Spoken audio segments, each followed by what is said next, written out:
Hola, ¿cómo estás? Muy buenas tardes, Steven, bienvenido. Nos encontramos ya iniciando la clase, la tutoría, ¿sí? La tutoría para presentarnos al examen de mejoramiento de la asignatura de legislación y práctica tributaria, ¿ok? Eh, quisiera en estos momentos compartir contigo el reactivo, el cual va a ser considerado para el examen, ¿ok? Me gustaría que, aunque ya te lo compartí, ¿sí? Me gustaría que de todas formas, si tienes alguna inquietud con respecto a algún tema en específico donde tú quisieras que ahondemos o donde nos centremos mucho más, me indiques por favor, ¿sí?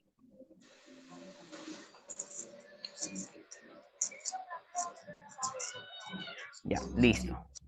Bueno, cabe mencionar que dentro del reactivo que te estoy compartiendo en estos momentos, se ha considerado precisamente ciertos temas, ciertos contenidos, tanto del primero como del segundo parcial. ¿Ok? De todas formas, aquí se ha reducido algunas preguntas y pues tenemos algunas que se han considerado como que las más relevantes. ¿Ok?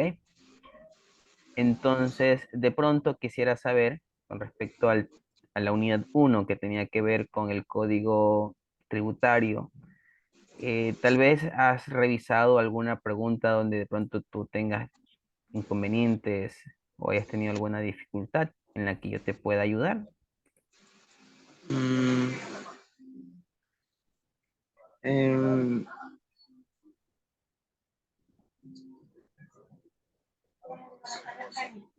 de la primera parte no, ese de ahí no. Ya, ok, mira, en este caso, en la primera pregunta nos habla de cuáles son, en este caso, cuál es el documento, ¿sí? En este caso que regula, ok, el tema de los tributos, ¿no? Luego tenemos, ¿a qué se entiende por tributo? Recuerda que hay tres tipos de tributos. ¿Cuáles son esos tres tipos de tributos?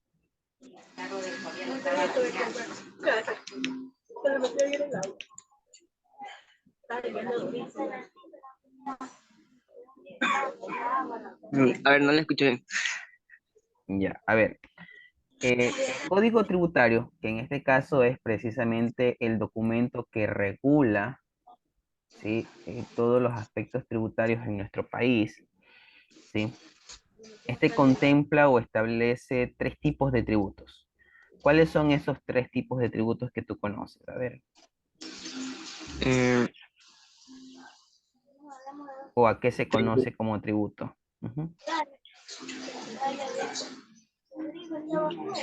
a ver, tributo.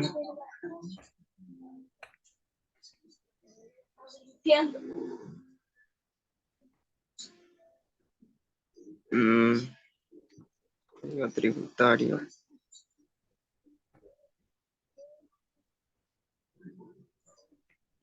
O sea, recuerda que en muchas ocasiones nosotros siempre nos confundimos, ¿no? Siempre nos confundimos, pensamos que todo es impuesto. Más sin Sí. embargo, lo que sí establece el código de, tributario es el tema de los tributos y que se pueden identificar tres. Uno de ellos sí es precisamente los impuestos. ¿Cuál sería el otro?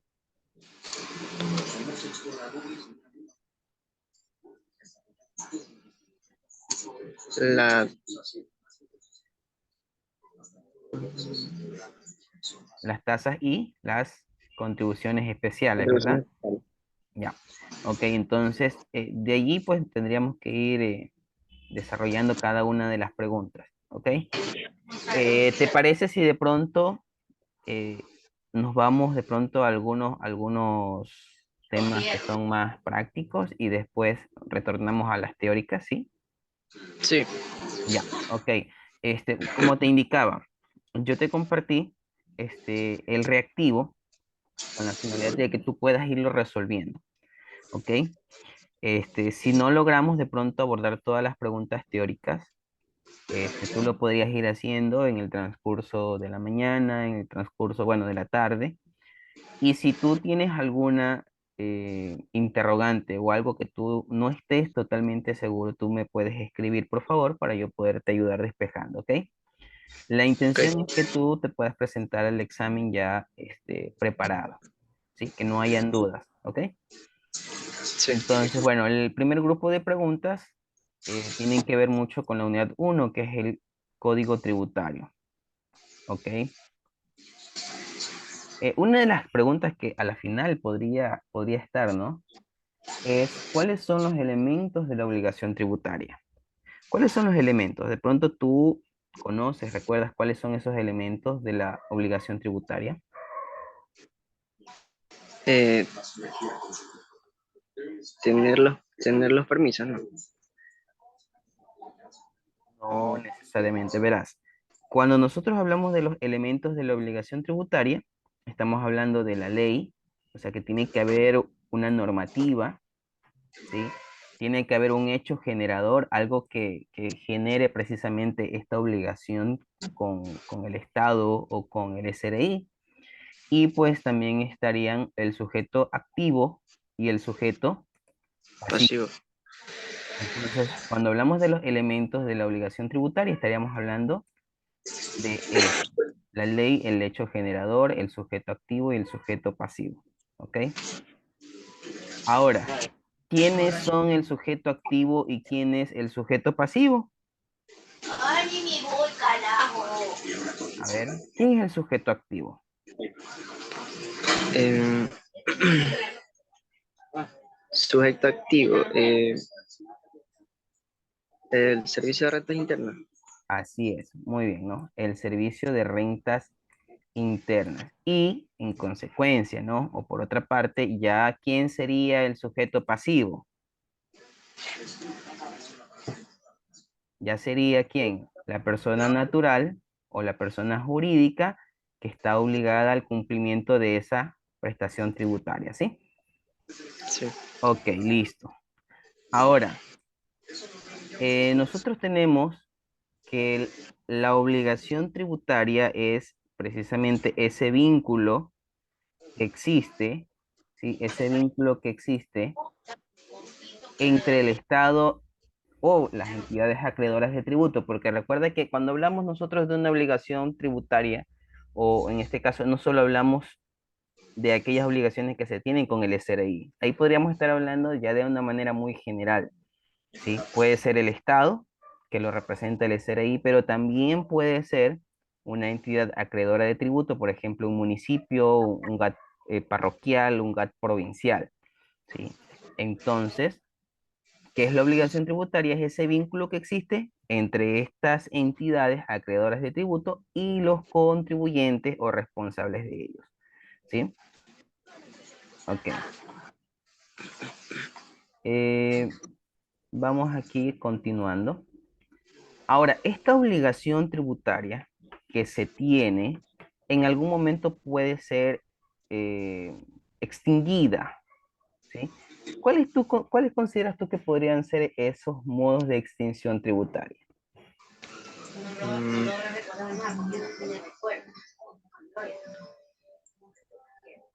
Mm, la confusión. La confusión, ¿cuál más? Eh, proporcionalidad. No, la proporcionalidad vendría a ser en este caso un Principio. principio tributario, ¿ok? Pero ahorita estaríamos hablando de los modos de extinción. Cuando hablamos de extinción estamos hablando de que se termina la obligación tributaria. Entonces, Sí. una puede ser porque, bueno, hubo una confusión o porque tal vez ya se hizo o fue compensada esa deuda, ¿ya? ¿Por qué otra razón más puede ser La extinguir? solución para Solución o pago, ¿verdad? Es decir, ya se realizó el pago de esta deuda y por ende se extinguió esa obligación. ¿Por qué otra razón más puede estar? la remisión. Por la remisión, ¿ok? Y por La, último, la prescripción de acción de cobro. prescripción de acción de cobro, ¿no? Entonces allí nosotros tenemos que sería el literal C, el que contiene todos estos modos de extinción, ¿ok? Listo. Ahora, esto es un tema muy, muy importante Ya, muy importante que todo contribuyente debe saber. ¿Cuáles son sus deberes formales? Aquí tenemos 7, pero de estos 7, solo 5 son los deberes formales que se encuentran dentro de estos ítems.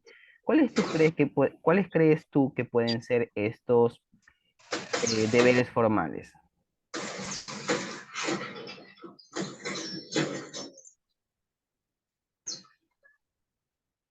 Solicitar los permisos previos que fueron del caso. Ya, solicitar los permisos. Ya, eso lo Eh, indicas tú. ¿Cuál más? Presentar las declaraciones que correspondan. Ya, muy bien. Presentar las declaraciones. Ok. ¿Qué más? Cumplir los deberes específicos que la respectiva ley tributaria establezca. Ya. Ok, cumplir con los deberes específicos. Ya, van tres. Tres, ¿verdad? Sí. ¿Cuáles nos faltarían? Inscribirse en los registros pertinentes. Inscribirse en el RUC, ¿verdad? Muy bien. Sí. Y por último, ¿cuál más sería? Mm, Llevar los libros de registro contable. Muy bien, ¿no? O sea, puede ser que, dependiendo de sus ingresos, costos y gastos, esté obligado a llevar los libros contables, ¿no? O sea, llevar la contabilidad. O puede ser que si no está obligado, tiene que llevar un registro de ingresos y egresos, ¿no? En este caso, ¿cuál es el numeral que contiene el 2, 3, 4, 5 y 6? El literal El, C, ¿ya? Listo, de pronto ahí le vas haciendo cuando puedas unas capturitas para que tú puedas irlo respondiendo también, ¿ya? ¿Ok? Otro tema que también es muy importante, no digo que todos no sean importantes, ¿no? Sino que vale la pena ahorita también traerlos a colación, son las penas aplicables a las infracciones. O sea, ¿qué pasa si nosotros no cumplimos con la obligación tributaria? No cumplimos con nuestros deberes formales, ¿sí? Imagínate, estás vendiendo o tienes un pequeño negocio, de pronto estás vendiendo ropa o tienes algún tipo de venta de confites, etcétera, ¿no? Pequeños, medianos o un grande negocio. ¿Y qué sí, pasa? Te visita el SRI y de pronto tú no tienes ni siquiera el RUC. ¿Tú qué dices? ¿Será que estás cometiendo alguna infracción? sí. Sí, ¿verdad? O de pronto tú tenías que presentar tus declaraciones o a la final tú debías también, bueno, aquí creo que no está, ¿verdad? Pero otro de los deberes formales es también extender los respectivos eh, comprobantes de venta. Entonces, imagínate, de pronto estás realizando ventas y no estás presentando o entregando ningún comprobante de venta. Ujú. Entonces, estamos nosotros allí cometiendo una infracción. ¿Cuáles pueden ser estas sanciones o penas que podemos recibir nosotros por cometer esa infracción? La clausura del establecimiento. Clausura del establecimiento. ¿Cuál más? Decomiso. Ok, puede haber allí un decomiso. Muy bien. eh, una multa Multas. Ok. y una incautación definitiva. Una incautación definitiva de la mercadería, ¿no? Listo. Entonces, hasta el momento tenemos allí los numerales 1, 5, 6, 7. 1. ¿Y cuál nos faltaría? Suspensión de actividades. La suspensión de actividades, ¿no? Entonces de pronto nos dicen, ¿sabe qué? Vamos a suspenderle hasta que usted pueda pagar. Vamos a suspenderle hasta que usted solucione los inconvenientes. ¿Ya? Sí. Listo. Ok, bueno, creo que sí se nos hace fácil, o no sé tú qué digas, se hace fácil identificar a quién pertenece un RUC de acuerdo a su estructura. Por ejemplo, aquí tenemos un RUC. Sí, obsérvalo, por favor. Sí. Ya. Eh, ¿A quién tú crees que correspondería ese RUC? ¿Será una persona natural ecuatoriana o extranjero residente? ¿O será a una sociedad privada y extranjeros no residentes? ¿A sociedades públicas? ¿A quién tú crees que le podría pertenecer ese RUC? Mm,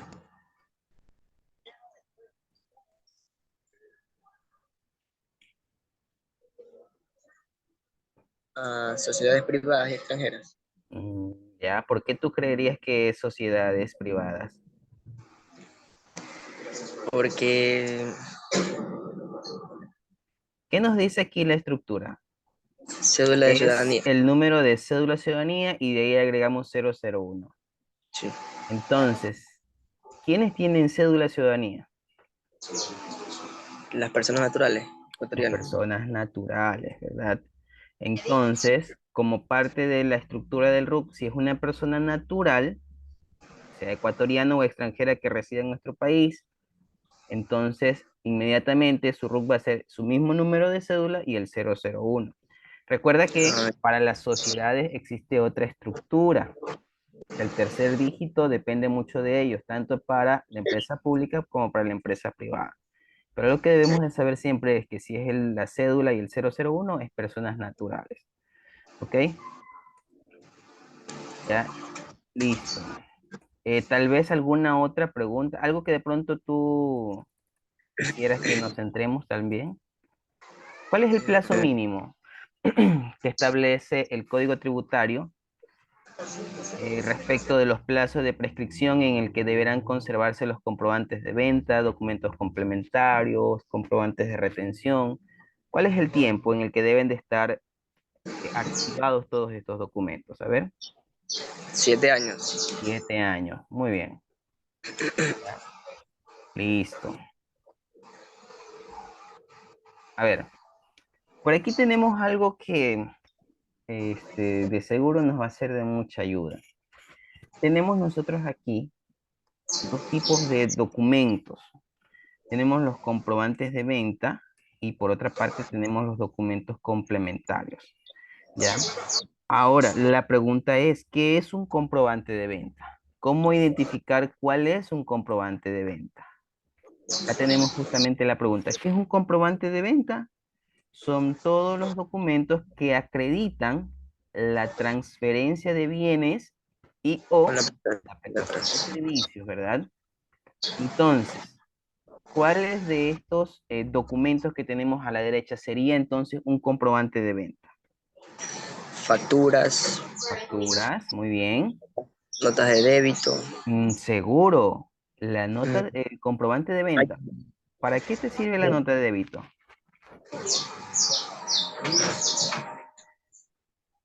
nota ¿Ya? de... Esta no No, esa sería. no. ¿Ya? ¿Cuál más sería? Eh, tiquetes, no, nota de venta. ¿Ya? Sí, Nota de está crédito. bien. Los tiquetes. ¿Cuáles más? Las notas Nota de de venta. venta del RIMPE, ¿verdad? Ok. ¿Hay algún otro más? Ah, es que me dijiste tiquetes, fue, ¿no? Sí. Ok, listo. Bueno, en este caso, ahí tenemos ya algunos. Entonces, uno, comprobante de venta, corresponde al literal A, C, D, G. Veamos. Uno, A, ¿cuál más? Sí. C, D, nos faltaría F, ¿no? Es que F se nos está quedando. Entonces, los boletos o entradas a espectáculos públicos también son comprobantes de venta. Y quiere decir, por descarte, ¿no? Que tanto las notas de débito como las notas de crédito y las guías de remisión, ¿qué tipo de documentos son? Notas de... ¿Qué tipo de documentos? Son documentos Complementarios.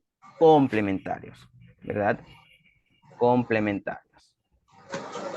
Por ejemplo, una nota de débito te entregarían a ti como un comprobante o algo que compruebe que te han debitado un dinero, pero no es necesariamente un documento que dice, ok, aquí se encuentra o se está vendiendo un producto o un servicio, ¿ya?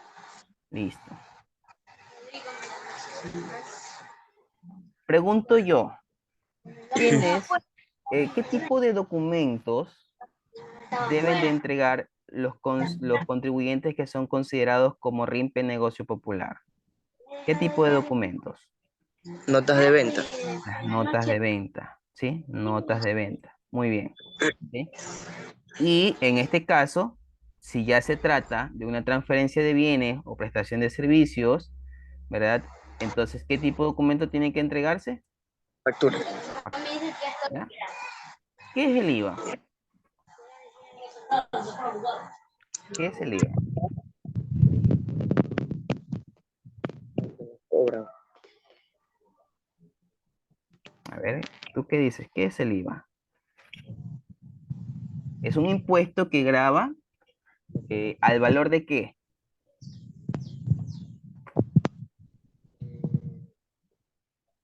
De las transferencias, ¿verdad? Transferencias tanto locales o también las importaciones de bienes muebles en todas sus etapas de comercialización y al valor de los servicios Prestado. prestados, ¿ya? Servicios prestados. ¿Cuáles son los porcentajes que en este caso en nuestro país se encuentran vigentes? Los porcentajes de IVA, ¿cuáles son?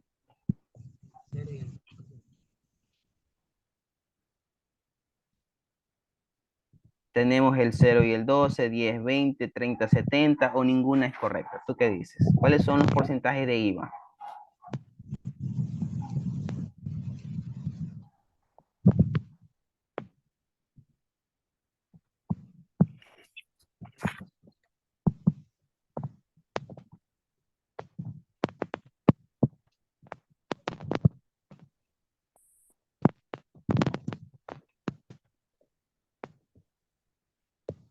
Cuéntanos, Steven. La del 0 y el 12%.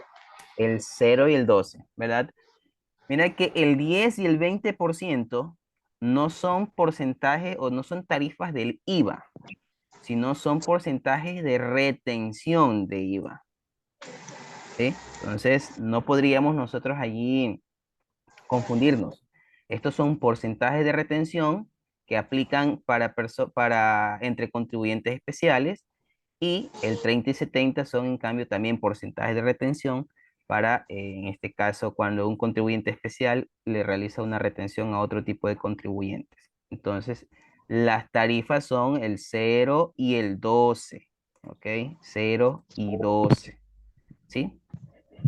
Ahora, si bien es cierto, existen estas dos tarifas, sin embargo, existen algunas razones por las cuales algunas transferencias no son objeto de IVA. O sea, ¿qué quiere decir? Que si se realiza una venta de este tipo o se transfiere alguno de estos productos o servicios, simplemente no van a ser objeto de IVA, o sea, no se va a calcular IVA. Que en este caso, ¿cuál sería? Por ejemplo, aquí, la venta de un negocio. De pronto tú dices, ok, ¿sabe qué? Yo tengo un pequeño negocio, pero ya lo quiero vender, ya no quiero tener este negocio. Así que tú dices, ¿sabe qué? Le vendo todo este negocio, todo lo que tenemos aquí, toda la mercadería, todos de pronto los equipos de cómputo, la maquinaria, o sea, todo lo que tú tengas, lo vas a vender. Entonces, en ese momento, cuando tú haces una venta de negocio, es decir, traspasas tanto los activos y pasivos, en ese momento esta transferencia es no objeto de IVA, ¿sí? No objeto de IVA, ¿ok? No podemos decir leches, porque esto de aquí, la leche en estado natural, los medicamentos, estos graban Cero, sí. tarifa cero, que no es lo mismo decir que es no objeto de IVA, ¿ok? Listo. Por acá también tenemos otra de las razones que no son objeto de IVA, es decir, son las donaciones que se hacen al sector público. Donaciones. De pronto tú tienes como empresa unas computadoras y quieres donarlas a una escuela, se me ocurre, un colegio. Entonces, ¿qué pasa? Esas donaciones tampoco son objeto de IVA. Pero si tú quieres, en este caso, venderle o darle a otra empresa privada, ¿sí? Entonces, si ya es privado, pero es con fines de lucro, entonces allí sí es objeto de IVA. Entonces, la razón en la cual es no objeto de IVA es cuando se dona al sector público, a las empresas públicas, ¿sí? Y también a aquellas organizaciones que son privadas, pero son sin fines de lucro, ¿sí? Como por ejemplo las fundaciones, ¿ok? Ahora, te pregunto, de pronto tú recuerdes, ¿cuáles de estos, ¿cómo es? Bienes graban tarifa 0%. ¿Cuál de estos bienes graba tarifa 0%? Alquiler de bienes inmuebles destinados para vivienda. Ya, muy bien, ¿no? Mira, aquí cuál es lo que es importante tener en cuenta. Si esos bienes muebles son destinados para la vivienda, es 0%, ¿ya? ¿Qué otro bien? Ah, muy importante, por cierto, aquí hay algo que no nos estamos dando cuenta. Pero si decimos alquiler de bienes, alquiler, ¿eso es un bien o un servicio? Es un servicio. Es un servicio, pero aquí nos está preguntando por los bienes. Bienes. ¿Cuáles serían los bienes? Por ejemplo, los Productos productos alimenticios. alimenticios en su estado natural. ¿Qué más? Maquinarias y demás elementos. Ya, maquinarias y demás elementos de uso agrícola, pero que estén establecidos ¿en dónde? En un decreto Presidencial. presidencial, ¿ya? ¿Y cuál más? ¿Cuál más sería? Papel bond. Papel bond, los libros, Libro, entonces todo documental. esto es 0%. Entonces aquí los numerales son 3, 4 y Y 6, 6. ¿verdad? Entonces tenemos aquí, ¿ok? Ahora ya revisamos los bienes, ahora vamos con los servicios, ¿ok? Vamos con los servicios. ¿Cuáles crees tú que serían servicios que graben tarifa 0%? Alquiler de de bienes inmuebles destinados para vivienda. Eso, aquí sí, ¿verdad? Si son bienes inmuebles destinados, alquiler, ¿verdad? Destinados para la vivienda es 0%. Pero si ya tú lo alquilas para un negocio, ya no es 0%, ¿verdad? Ok, ¿qué otro servicio más es tarifa 0%? Servicios de educación en todos los niveles. Los servicios de educación y por último, Los servicios prestados personalmente por los artesanos. ok, entonces para los artesanos, pero que sean calificados. O sea, no quiere decir que alguien de la noche a la mañana dice, ok, yo voy a hacer artesanías. Entonces ya ese servicio es 0%. No. O sea, tienen que tener una calificación dada por la Junta Nacional de Defensa del Artesano. Por ejemplo, existen centros de formación artesanal que brindan capacitaciones o cursos ya, en este caso profesionales, por ejemplo, de belleza, de corte y confección, de mecánica automotriz, entre otros, ¿ya? Ujú. Entonces, aquí tenemos 2, 3 y 4. 4. Ese sería literal B, ¿verdad? Ok. ¿Qué más? Ahora, bueno, aquí ya tenemos la parte práctica. Esta parte práctica la vamos a dejar después que nos conectemos. Tenemos 7 minutos todavía, ¿sí? Ahí nos Ya. conectamos y nos vamos con lo práctico. Vamos a revisar de una manera así muy rápida de pronto alguna otra pregunta teórica que tengamos, ¿ya?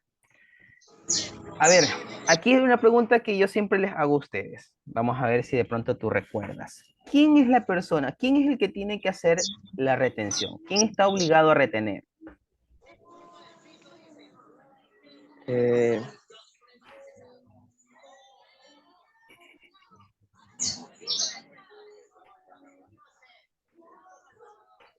¿Ya? Mira que aquí dice, ¿no? La retención es la obligación que tiene él, o sea, ¿quién? El vendedor, el comerciante, el comprador, el contribuyente, o sea, ¿quién? el contribuyente. Ya, vamos a ver, tú dices que es el contribuyente, ¿no? Entonces veamos. La retención es la obligación que tiene el contribuyente de bienes y servicios. Mira, que no va teniendo coherencia.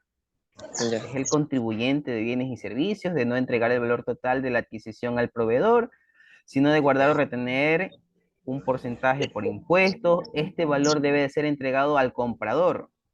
¿Tú crees que lo que se retiene se le entrega al comprador? No. No, ¿verdad? Ya vamos dándonos cuenta que no. Recuerda tú que existen ciertos agentes de retención, pero que no son agentes de devolución, ¿ok? Entonces no es que yo le retengo a un contribuyente y después se lo devuelvo, no. sino que ¿quién retiene? El que, Compra. el que compra, ¿verdad? Y este valor, el que tú, ponte siempre del lado del contribuyente, ¿no? Por ejemplo, tú eres la persona que compra bienes y servicios. Entonces, tú no le vas a entregar el valor total, ¿verdad? De la compra que hiciste al proveedor, sino que tú tienes que retener o guardar cierto porcentaje y a quién tienes que entregarle, al Ese era ahí. SRI, ¿verdad? Al SRI. Entonces, ese valor o eso de allí significaría como que un anticipo de impuesto. Entonces, recuerda eso. O sea, no es que es la obligación del vendedor de retener, no, es el comprador. Entonces, tener muy en cuenta, por favor, aquello. ¿Ok? Ahora, aquí sí hay algunos temas que la verdad son muy importantes que tengamos en cuenta. Aquí creo que algunos se confundieron en el examen, no sé qué pasó. ¿Ok? Pero veamos. Sujetos pasivos que realizan retenciones de IVA. ¿Quiénes tienen que hacer retenciones de IVA? Los contribuyentes especiales, ¿Ya? ¿Quién más? los sujetos, los contribuyentes calificados por SRI como agentes de retención ¿Ya? y O los sea, sujetos pasivos de la importancia. No, ya, ok. O sea, los sujetos pasivos cuando realizan una importación de servicios, ¿no? ujú. Entonces, ¿qué quiere decir? Que todas estas tres opciones son correctas, ¿no? Entonces, Sí, los es tres la de. contribuyentes especiales, los que son calificados como agente de retención o en una importación de servicios, ellos tienen que realizar retenciones, ¿ok? Ahora, pero ¿y ahora quiénes están exonerados de la retención? ¿Quiénes? ¿Será que los contribuyentes especiales están exonerados de la retención? ¿Será que a ellos no se les puede retener? ¿Tú qué dices? IVA, ¿no? No, ¿No se no. le puede retener IVA? Sí, Sí, entonces descartado, ¿no? Al ujú. que es calificado como agente de retención, ¿se le puede retener? Sí, Sí, ¿verdad? ¿A las instituciones del Estado y a las empresas públicas se les puede retener IVA? no. No, ¿verdad? Entonces ahí estamos ya viendo, ¿no? Que las instituciones Se les públicas, las paga. empresas públicas, las instituciones del Estado, en este caso están exoneradas de la retención del IVA. Entonces, imagínate, de pronto tú estás adquiriendo el servicio de CNT y esa fue una de las preguntas, por cierto, un ejercicio.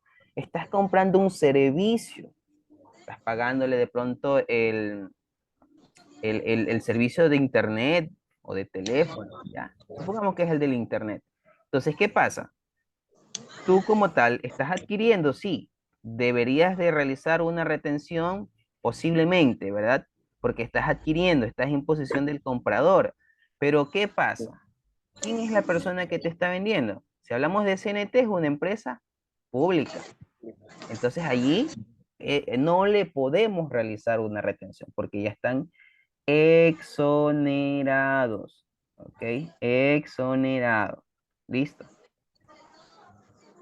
Bueno, hace poco ya lo dijimos, ¿no? ¿Qué es una retención? Es prácticamente un mecanismo de cobro anticipado, ¿no? Cuando hablábamos de las retenciones, ¿sí? Ujú.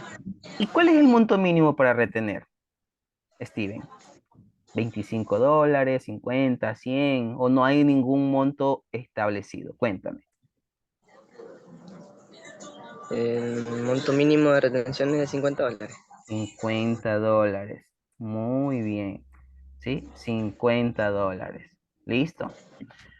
A ver, vamos revisando por aquí. Existe también, de acuerdo a la normativa, lo primero que estábamos viendo era retenciones de IVA. Ahora aquí vamos a pasar también al tema de retenciones en la fuente del impuesto a la renta. Ahora, ¿quiénes no están sujetos a retención? ¿Quiénes no están sujetos a retención? En la fuente del impuesto a la renta. ¿Tú quiénes consideras? A ver, No están sujetos a retención. A ver, nuevamente tenemos aquí quién? Las empresas del sector público. público, ¿verdad? Entonces, la una es correcta. Ok, ok, una. ¿Cuál más? ¿Quién más no es sujeto a retenciones? Instituciones de carácter privado sin fines de lucro. Ya, las que son. Ya, muy bien. Ok, ¿cuál más? Instituciones de educación superior. Ya, siempre y cuando sean reconocidas por el CENESID. ¿Cuál más? ¿Cuál más tú crees? Instituciones de carácter privado sin fines de lucro. Ya, ya es aquí está. Uno, Ya. dos, tres. ¿Cuál nos faltaría uno? Porque hay cuatro opciones correctas. Los medios de comunicación. Ya. Mira, cuando tú estés ante esta situación, tú podrías aquí, como que analizar bien, ¿no?